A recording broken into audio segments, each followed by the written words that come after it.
compañera, mi compañera, querida compañera, mi compañera. Ella está más linda que la luna llena y brilla más fuerte que el mismo sol. Es del movimiento la compañera y es el... Welcome, bienvenidos to our new segment on San Diego Barrio Stories and Latino USA TV. This is Dr. Jose Leyba bringing you authentic stories, organic interviews with leaders in our community, and our effort is to document our history, our culture, our struggle through our own eyes. I'm very proud today. We're here in the Chicano Park Museum. I want all our viewers to look it up and support the Chicano Park Museum, but we're here with an icon in the Chicana community, a leader that started digging here before it was a park. Has written 2 books, and I'm really glad to be able to interview her. La Neighbor, is your first book. That's the first and one. Then a very important book called We Made San Diego. It talks about the contributions of our raza to create this great city. So Maria, welcome today. Why don't you tell me a little bit about your family and your background, and then we'll talk about what inspired you to write these books. Okay. I was born in Yuma, Arizona, as was my mother. My dad came from San Antonio, Texas, and they met in Yuma, got married, and when I was 3 years old, we moved to San Diego. And we moved because there was work. Sure. And so, my dad followed the work. And we went back when my mother was sick for about a year and a half, but other than that, we've never moved from San Diego, somewhere in San Diego, be it El Cajon, be it, National City. Encanto is where I really consider where I grew up. So you pretty much know the whole San Diego area. So what motivated you to get an education? Let's face it, here you come, poor family, kind of moved around quite a bit. You settle here. What was your motivation to get that education? I had really good grades, but none of the counselors ever talked to me about going to college. So I went to work for the neighborhood youth program. But I wanted an education, and then a friend of mine went to City College and said, "You can go to college and it's cheap." And I said, "What do you mean it's cheap?" She said, "You get an ASB card and this and that." It was like the whole thing was with books and everything less than $100. And since I was working, I decided that's what I would do. The next job I took was I went to an elementary school to work as an aide. I was a business major before then. Okay. The minute I started working in the elementary school, I knew I wanted to teach. And that's really where my heart has always been. So you've been a teacher, a principal, but let's go back to that early activism. What sparked you to become a social justice activist, to come here with the rest of the community, because it was a community effort that took over the park and began digging. So talk to us about that. I was at San Diego State. Okay. And you can't go to San Diego State and not be an activist. There's something wrong if you aren't. And I started going to some of the Metro meetings, but I also started working with the parents in the community. And that was particularly rewarding because there was a group called Welfare Rights, and the señoras, most of them spoke Spanish and they did not speak English, so I would translate for them. I didn't know what welfare rights was, but I was willing to translate and help.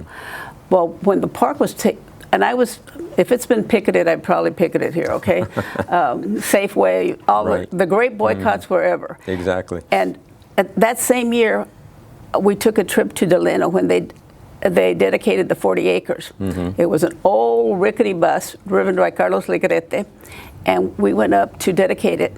And I met Cesar Chavez for the first time, and I was in. That was it. And I really believe. First of all, I really believe in education. Right. My mom and dad believed in education, but my dad had a 3rd grade education. My mother was a high school graduate. She got to benefit from her older brothers and sisters. They were working and married, and so she as the baby, she got to benefit from that. So what inspired you then to write books? Because your first book, La Neighbor, was about the neighborhood house, where if you are from San Diego or Southern California, you know this area, very important role here in the Chicano Park area, right? Yeah. La Neighbor, I wrote because in college I did a paper for I think it was my master's class, I don't even remember what class, and I interviewed about 6 people that had gone to a neighborhood house in the 40s and the 50s, among them Armando Rodriguez. And so I interviewed him, and then I went to give the tapes to San Diego State Archives, and I realized I had to write something about it. Okay. So I thought, I'll do 2 or 3 pages and give it to them. I met a lady at a function who was the editor of the San Diego Free Press, and she asked me, well, what do you do now that you're retired? And I said, oh, I do this. Oh, and I'm also writing this article. That's what I called it, an article. And so she said, well, if you write it, we'll print it. So I took, nice polite dinner conversation. Oh, okay. Well, a few days later she called. So then I realized that I had to start writing, really writing. So I started writing, and it's interesting enough, I would write about different people. Sure. And I wrote about Armando Rodriguez.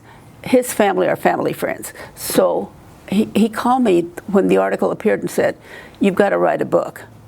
And I said, Armando, I don't know how to do this, blah, blah. I'll help you. He really couldn't help me because he was at that age, but he was so encouraging. Okay. And I would interview one person and they said, well, if you interviewed him, you have to interview so-and-so. Right. And pretty soon it was a 300-page book. So the ball was just rolling, right? It just kept rolling. And then I had to produce an article a week. So, that made it go. That's really inspiring. Now, as I looked at this book, your point was, it's called We Made San Diego. I see not only are we here in Barrio Logan, we're in San Isidro, we're in El Cajon, we're in Normal Heights, we're in Solana Beach. So Latinos, Mexicanos, Chicanos had a great impact in the development of San Diego. In fact, I noticed that Judge Roy and Cáceres, who was from Shelltown, where my brother and I ran the streets there, and his wife Maria, who came from Broly, were very successful principals. So what was, again, the motivation to write this book? But after I wrote the first book, I thought, we have to preserve our history. There's no ifs, ands, buts, or maybes.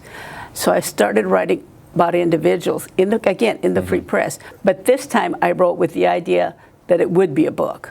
When I was writing the Neighborhood House books, I did articles. That wasn't the idea. So I started. The title, I picked it up because I think we'll get two reactions. Oh, you made San Diego, but I also think there'll be that. What do you mean you made San Diego? And I like the second reaction better because that way you can talk about what we did here. Right. You mentioned Solana Beach. Solana Beach, no one ever thinks of Latinos in Solana Beach. I mean, we think of it as a beach community, a rich community, anything but a Latino community. But in the 40s and 50s, there was a very, very strong Latino community that came to work in the fields, citrus, avocado, and they really supported each other. One of my favorite stories about that is they had a church where they had mass in Spanish, and the diocese decided they were going to close the church. There was a señora named, along with a committee, Cipriana Gonzalez. She got but it was a petition. Sure. Turned it into the diocese, and they turned it up. No, forget it. We're still closing the church. Well, she sent it to the Vatican, and wow, it was that's amazing. See, I would never have thought of that. I think it's so smart. She sent it to the Vatican, and they made it a mission, and you can't close missions. Oh, okay. Now there's a small Latino, not small, but a smaller community because, of course, it's being gentrified. Right. And what you have there now are the racetrack workers, the fair workers, the people who work the restaurants. And there's a million apartments with Latinos in them. But slowly but surely, one day we're going to wake up and not even know there was Latinos there. And that's something that we're trying to do here at San Diego Barrio Stories and Latino USA TV. We now are in Arizona, Southern California, Los Angeles, and we're finding all that gentrification of our neighborhood is dividing our people. It's breaking up our culture. What's the answer there, Maria? I think you must know the answer, right? Oh, of course. I'll make $1 million and sell the answer. I don't think we can stop it. We can slow it down, but I think it's inevitable that that's what's going to happen. So here, the future of Chicano Park, we really have to encourage our audience to get involved. Buy Maria's book. When you support the Chicano Park Museum, you're supporting the preservation of our history, our culture, and our struggle. And so I'd like to know from you, what would you recommend to aspiring young people that want to become writers or people that want to get involved? There's an African proverb that says, if the lion doesn't write his story, the hunter will. And that's true. We have to write our own stories because if we don't write them, I have some pictures in the book that a photographer came, and it's now in the Library of Congress from the 1930s. This is how Mexicans live in Barrio Logan. And it was the little casitas from the train and the ones from the cannery. And, you know, they didn't have bathrooms. They didn't have a lot of things. And, oh, not unusual to find 8 people in one room. It was that kind of story. Well, we have to write, maybe there was 8 people, but what went on in the family? And I don't like it when people say, oh, Mexican families are beautiful. We have the same problems that everybody else has. And I think until we acknowledge that we have the same problem, it's not going to change. Okay. Well, if you had to say or do something over as a young Chicana sitting there at Chicano Park with the women that were involved, we need to promote the story that Latinas were a crucial part of the movimiento. What would you say to the young Latinas? I would say, don't be afraid. Don't do anything that's going to get you arrested, but don't be afraid. And also, the señoras, it was really interesting to me how the señoras were willing to cook for the people. You know, they, I'm afraid to name because Mr. and Mrs. Cortez, Charlotte, Laura Rodriguez, they cooked every day for the people. And it's kind of inspiring to see older people because you know that those people grew up that you didn't break the law, you didn't, and they believed, the reason being that they had been promised a park for this community.